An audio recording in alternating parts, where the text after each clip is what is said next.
My name is Ashley, I'm 32 years old, and I married the love of my life, Bobby, 5 years ago. Bobby is the most wonderful person I've ever met, kind, fun-loving, and someone who makes me feel special every single day. However, the same cannot be said about his mother, Catherine, who, from the very beginning, seemed to have a problem with me. I understand Bobby is her cherished son, and she wants to protect him, but her protective nature often crosses the line. Catherine has a talent for pushing buttons under the guise of innocence, provoking reactions, and then playing the victim, a behavior that many might recognize in someone they know. Unfortunately for me, that someone is my mother-in-law. I was raised to value directness and open communication, traits that stood in stark contrast to Catherine's approach. These qualities of mine were what attracted Bobby to me. He's gentler and more reserved, a perfect complement to my outspoken nature. They say opposites attract, and in our case, it's true. My background in life coaching has given me insight into human behavior, and it's clear to me that Catherine, despite her claims, does not always act with good intentions. Our personalities clashed from the start, and our first meeting set the tone for our relationship. It happened during a dinner with Bobby, his father Jeffrey, and Catherine. Out of nowhere, she commented on my eating habits, suggesting I should eat less. Her remark was so unexpected that everyone fell silent. I was mortified, my face burning with embarrassment, while Jeffrey looked down uncomfortably, and Bobby, visibly upset, confronted his mother. Catherine tried to backtrack, claiming she was only offering advice and referencing old photos Bobby had shown her, where, according to her, I looked better. Despite my instincts to address the comment directly, I held back, not wanting to make a scene at my first meeting with Bobby's family. Instead, I forced a polite smile and thanked her, burying my frustration. I wanted so badly to make a good impression, but the encounter left me shaken. As time passed, Catherine's behavior only worsened, her antagonism grew, and our interactions became more strained. I hoped that showing her how much I cared for Bobby would help ease the tension, but it seemed to have the opposite effect. On the bright side, my relationship with Bobby's father, Jeffrey, blossomed. He was kind and welcoming, and it was clear Bobby had inherited his gentle nature. Bobby's extended family and friends, including his lifelong buddy Wayne, also embraced me warmly. I felt supported by everyone, except Catherine. Her efforts to undermine me peaked during our wedding planning. She insisted on controlling every detail, from my hairstyle to my dress, even suggesting I mimic her own bridal look from years ago. When I politely declined, she outright insulted me in front of my bridal party, calling me ugly. Though she quickly tried to backtrack, the damage was done. Jeffrey, thankfully, stepped in to put an end to her outbursts, but the sting of her words lingered. Her attempts to overshadow the day didn't succeed, thanks to the love and support of Bobby's family and friends. Still, the emotional toll of her actions weighed heavily on me. Over time, her negativity began to drain my vibrant energy, and I realized something had to change. Fast forward to today, 5 years into our marriage, and we found ourselves back at Bobby's childhood home for a Sunday dinner. Catherine had invited us, along with Bobby's childhood friend Wayne, hinting at an important announcement, though I was skeptical of her motives. What unfolded that evening was truly unexpected.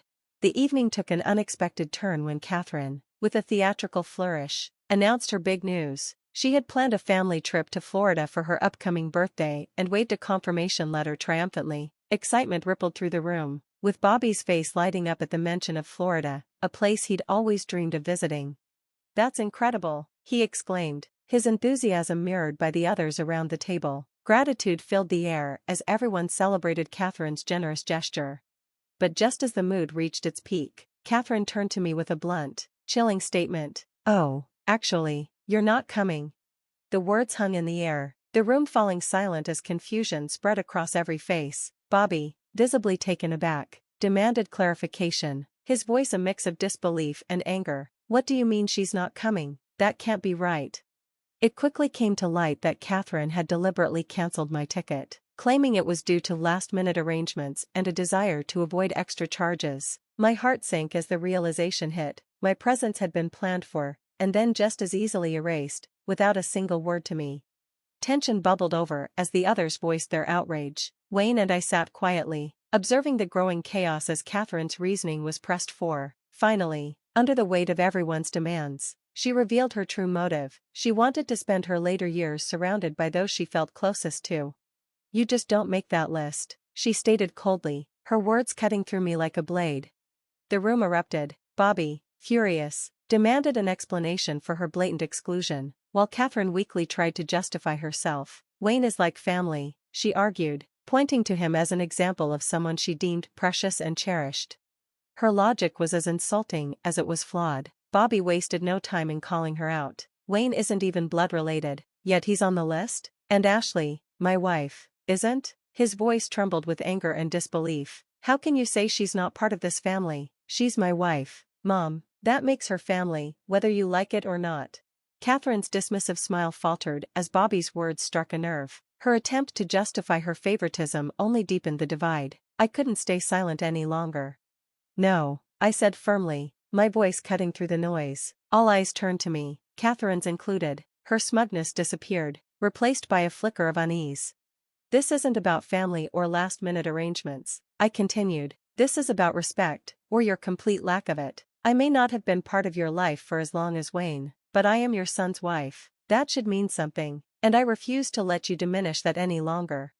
The room was still, the tension palpable as my words sank in. Bobby reached for my hand, his grip reassuring as he stood by my side. Catherine, for the first time, seemed genuinely at a loss for how to respond. In that moment, the dynamics of the room shifted, and the cracks in Catherine's facade began to show.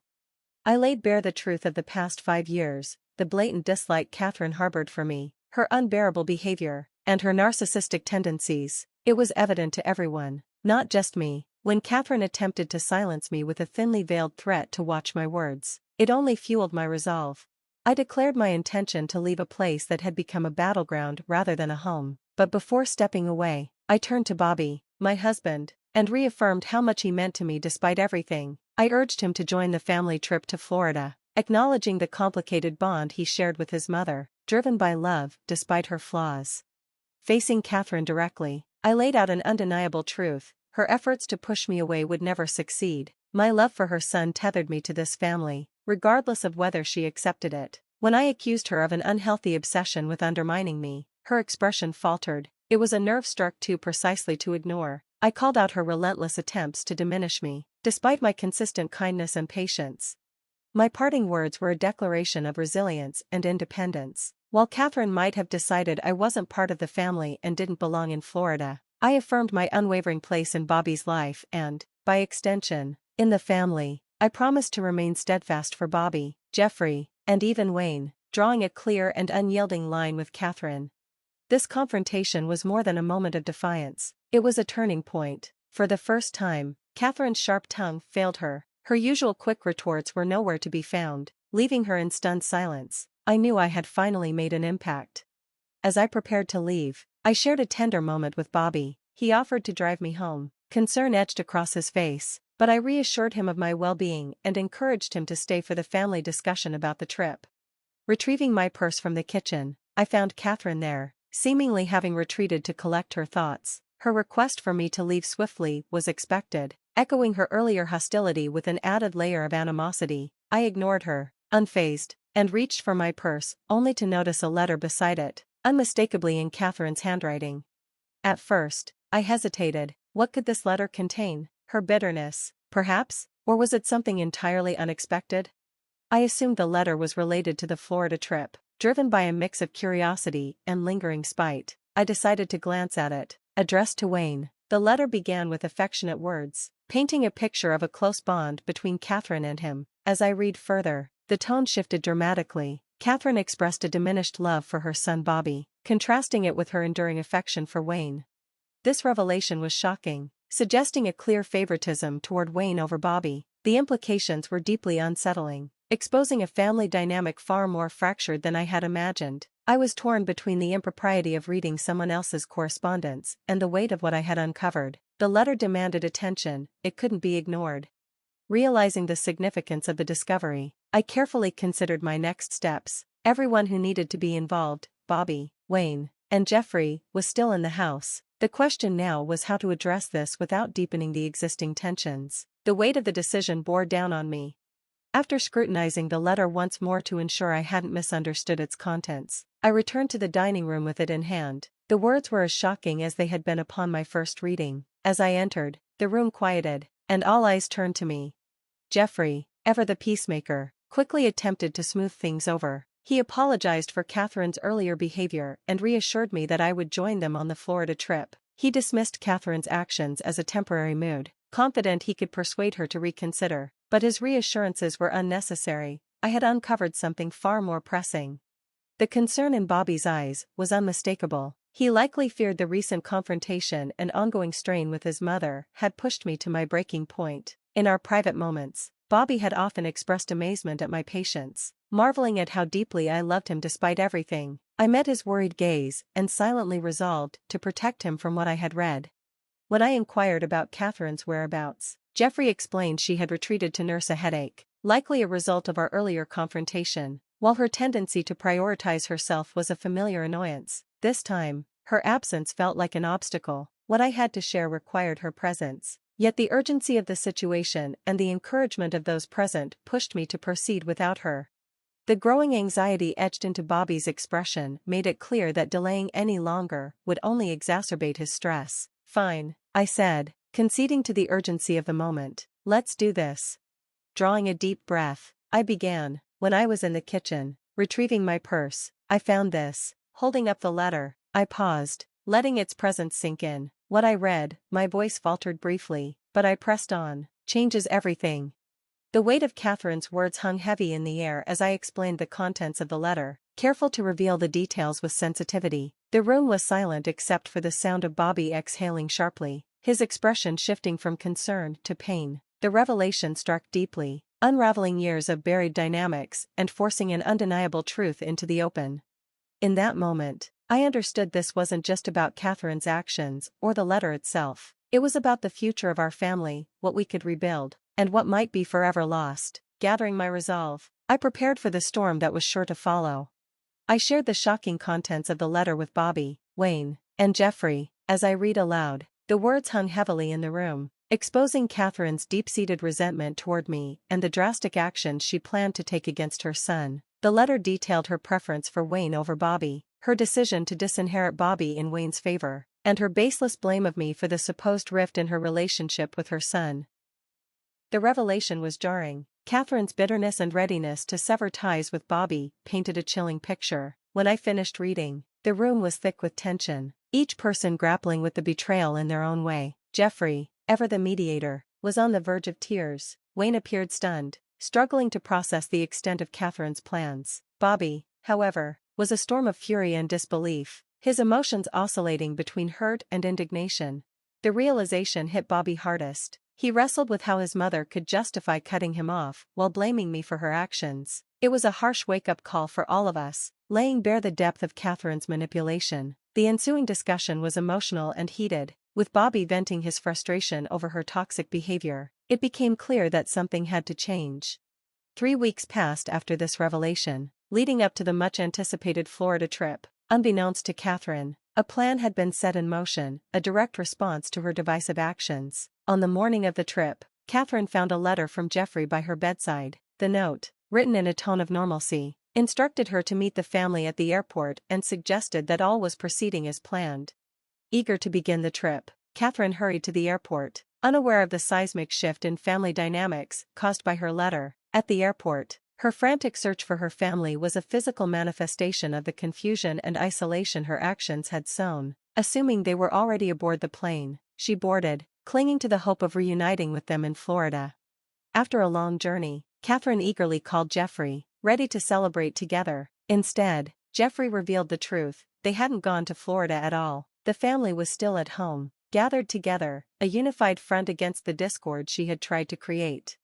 Her confusion turned to shock as Jeffrey explained the change of plans. He confronted her about the letter, exposing her attempts to cut Bobby out of her will and the unjustified animosity toward me. Catherine's denials and excuses were dismissed by the family, who collectively made it clear that her actions had irreparably damaged their trust. The confrontation reached its peak when the family unanimously decided to leave Catherine to her own devices. Even on her birthday, her divisive behavior had led to her isolation. They hoped her time alone in Florida would prompt reflection on the gravity of her actions. The family's solidarity in the face of Catherine's betrayal underscored the strength of their bond. Bobby, Jeffrey, Wayne, and I stood firm, valuing respect and forgiveness while holding her accountable for the pain she had caused. Catherine's realization of her solitude marked a rare moment of vulnerability. In a desperate attempt to reconcile, she reached out to Geoffrey, seeking his company. However, he remained resolute, emphasizing that any return to the family required a serious discussion about boundaries and a genuine change in her behavior. Bobby, too, made his position clear. Any future relationship with his mother depended on her willingness to truly change. He set firm boundaries, warning that further disrespect would result in permanent estrangement. Wayne, recognizing his role in enabling her behavior through kindness, withdrew, further isolating her. Despite Catherine's pleas for me to mediate, I maintained that mending her relationships was her responsibility alone. As time has passed, she has worked to repair the damage, though regaining trust and respect has proven to be an uphill battle. The hope remains that Catherine will learn from this experience, understanding the value of family and the far-reaching consequences of her actions.